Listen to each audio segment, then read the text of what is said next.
안녕하십니까? 창세기 14장 1절부터 16절까지입니다. 오늘 7월 25일 목요일 와플 본문이네요.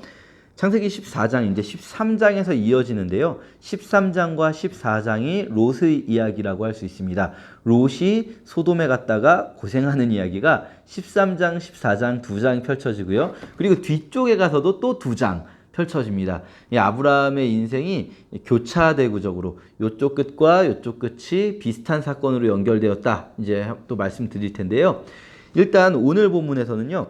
소돔을 택한 롯이 어떤 상황을 보게 되는가를 봅니다. 자, 소돔을 택한 롯은 왜 소돔을 택했을까요? 소돔을 보면서 이 땅은 정말 풍요롭구나. 여기는 물도 많고 농사를 짓기도 좋고 도시가 발달했고 상업도 발달했고 그래서 여기에서는 정말 부요함을 누릴 수 있다. 하나님이 복 주신 땅은 이런 곳이겠구나 라는 생각을 한 거죠. 그 생각을 롯이 표현한 것이 바로 이곳이 이집트의 도시들 같고 그리고 하나님의 동산 같았더라 하는 그 롯의 관점이 바로 그런 생각입니다. 그렇게 내가 저기 가면 잘 살겠다 싶어서 소돔에 갔더니 오늘 상황 펼쳐집니다. 소돔에 가보니까 알고 보니 소돔은요 굉장히 잘 사는 것 같지만 더 잘 사는 나라들에게 조공을 바치고 있었던 거예요. 1절에 보면 시날, 엘라살, 엘람, 고임 이 나라들 우리가 다 알지는 못하지만 시날이나 엘람 정도의 이름은 기억해 두시면 좋습니다. 성경에서 시날 우리가 흔히 수메르라고 부르는 지역인데요. 지도를 생각해 보면 이스라엘 가나안 땅은 사실 그렇게 잘 사는 문명이 아니죠. 가나안 땅을 좌우로 해서 이쪽에 동쪽에는요 메소포타미아 문명이 있습니다. 그리고 가나안 땅의 서쪽 남쪽에는요 이집트 문명이 있습니다. 가나안 땅은요 이 이집트 문명과 메소포타미아 문명 사이에 끼어있는 땅이라고 할 수 있는데요. 그 메소포타미아 문명의 중심지가 바로 시날, 우리가 흔히 수메르라고 부르는 문명이 있는 곳이죠. 그리고 요곳에 이제 현대에는 이라크가 있고요. 엘람이라는 나라는 이 이라크 위쪽에 이란이 지금 있는데요. 거대한 산맥을 끼고 두 나라가 마주하고 있습니다. 그 이란에 있는 거대한 국가가 엘람입니다. 그러니까 여기 나온 시날이나 엘라살, 엘람, 고임은 메소포타미아 문명의 중심부에 있는 거대한 나라들이구나. 그리고 소돔과 고모라, 아드마, 스보임, 소알 이런 도시국가들은 가나안 지역에서는 힘께나 쓴다고 그 지역에서는 정말 잘 산다고 힘주고 다니는 나라들이지만 사실 전 세계적인 관점에서 봤을 때는 아주 고만고만한 도시국가들에 불과하구나 라고 생각할 수 있습니다.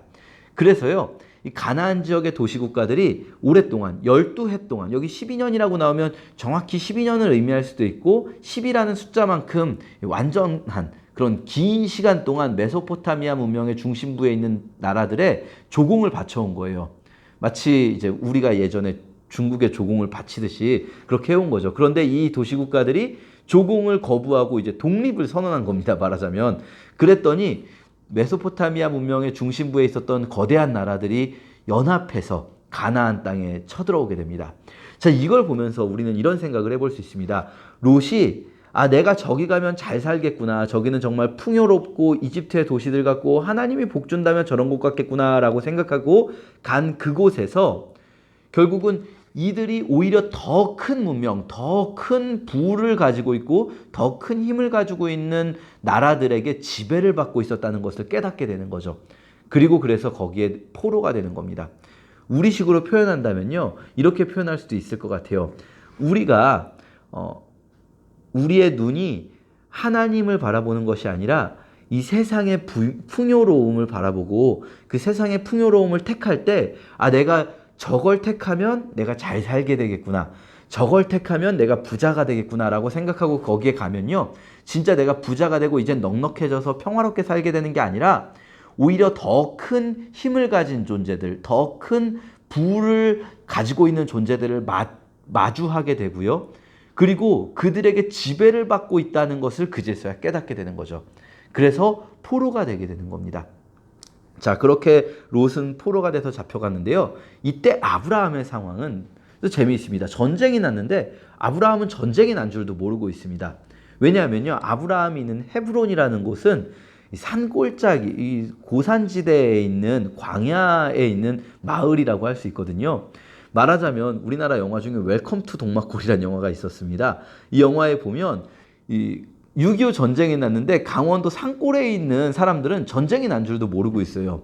왜냐하면 굳이 거기는 공격할 필요가 없거든요. 거기를 공격해봐야 전략적인 가치가 있는 것도 아니고 거기에서 큰 무슨 재물을 얻을 수 있는 것도 아닌 곳은 전쟁이 나도 굳이 공격하지 않습니다. 헤브론이 딱 그렇습니다.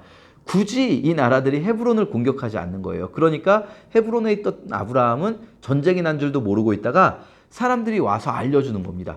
당신의 조카 롯이 지금 소돔 사람들과 함께 포로로 끌려갔습니다. 아브라함이 이제 롯을 구하기 위해서 자기 집에 있던 318명을 동원해서 추격을 하는 겁니다. 자, 보십시오. 말도 안 되는 겁니다. 이 가나안 땅에서 힘께나 쓴다는 도시국가들이 다 점령당한 이 거대한 메소포타미아 문명의 중심이 연합한 그 연합군, 이 엄청난 군대를 그냥 헤브론 산골에 318명이 가서 이긴다? 말도 안 되는 일이 벌어지는 거죠. 이건 이제 상상을 발휘해 본다면 또 영화 이야기하자면 최종병기 활이라는 영화 있었는데요. 딱 그 영화랑 비슷한 상황입니다. 이 거대한 이 중국의 거대한 군대가 쳐들어와서 한양 도성이 다 이 포로로 잡혀가는데 이 활이라는 영화에서는 단 2사람이 추격을 하죠. 여기서 이제 318명이 추격을 하는데 근데 이 영화와 다른 점이 있다면 이 영화에서는 막 말도 안 되게 활을 잘 쏘는 사람이 등장해서 이기게 되는데요. 사실은 비상식적인 이야기죠. 한 사람이 혹은 여기 318명이라고 해봐야 어마어마한 군대를 이 사람들이 물리치는 거는 말도 안 되는 이야기입니다. 이 말도 안 되는 이야기를 통해서 보여주고 싶은 게 뭘까요?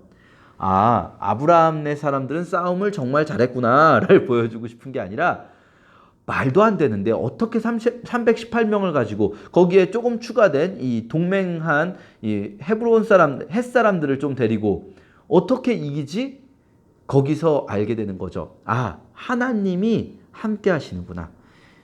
이 말도 안 되는 싸움을 보여주는 이유는요.